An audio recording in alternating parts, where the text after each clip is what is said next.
त्यांच्या स्मारकाला जागा मिळू न देणे किंवा ज्या ठिकाणी पुतळा हा बसवण्यात आला तर त्या ठिकाणी राजकारण करून हा भामटा वडापाव चोर लक्ष्मण हाके त्या ठिकाणी जातीवाद निर्माण करण्याचा प्रयत्न करत आहे।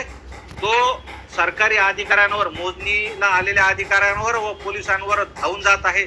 त्याच्यावर ताबडतोब 353 नुसार गुन्हा दाखल करावा। मराठे हे शांततेने बघत होते, पण हा भामटा G24 तासवर लक्ष्मण हाके बोलताना संघर्ष योद्धा मनोज जरांगे पाटील यांच्यावर खालच्या पातळीचा बोलला। म्हणून मी आज या व्हिडिओतून बोलत आहे। काय बोलला लक्ष्मण हाके हा बघून घ्या। आज तुम्ही आम्हाला पडेल शिक्षे म्हणून तुम्ही आता निवेदनात बोलला। कोण पोपट बोलला माझ्या अगोदर? त्याला काय अक्कल आहे? इथं बेकायदेशीरित्या इथं पुतळा बसवला नाही। आमच्या मंदिराच्या प्रवेशद्वारावर पुतळा बसवण्याचं काम जरांगे हरामखोरानं केलेलं आहे। परत आमचा संताप अनावर झाला। हाकेजी मला असं वाटतं की आपण आपले शब्द सांभाळून वापरूया। आपण एका बघितला हा व्हिडिओ, हा भामटा त्या ठिकाणी पुतळ्याचं राजकारण करण्यासाठी आलेला आहे। अहो, मंदिराची जरी जागा असली, अरे हे मंदिरावरचे कळस आणि दारातील तुळस ही फक्त छत्रपती शिवरायांमुळे साबूत आहे। आणि हा हरामखोर त्या ठिकाणी काही त्याला पब्लिसिटी स्टंट भेटना म्हणून मनोज जरांगे पाटलाचं नाव घेतो मराठ्यांवर।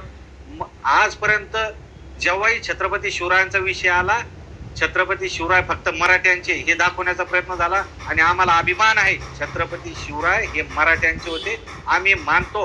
पण तुम्ही हे जे बांडगुळ जेव्हा राजकारण करतात त्यावेळेला छत्रपती शिवरायांचा आदर करतो, शिवरायांना वंदन करतो, हे भामटेगिरी जे करतात त्यांना सांगणं आहे की हे राजकारण थांबवा, अन्यथा महाराष्ट्रातले सगळे मराठी हे अंजनगाव येथे येणार आहे।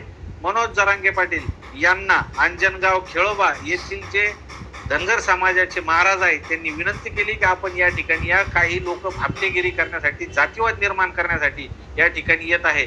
तर मनोज जरांगे पाटील तुम्ही या आणि या ठिकाणी सामाजिक एकोपाचं दर्शन घडवायचं आहे, समोपचाराने हा वाद मिटवायचा आहे अशी विनंती केल्यामुळं मनोज जरांगे पाटील त्या ठिकाणी आज दुपारी 2 वाजेपर्यंत येत आहे।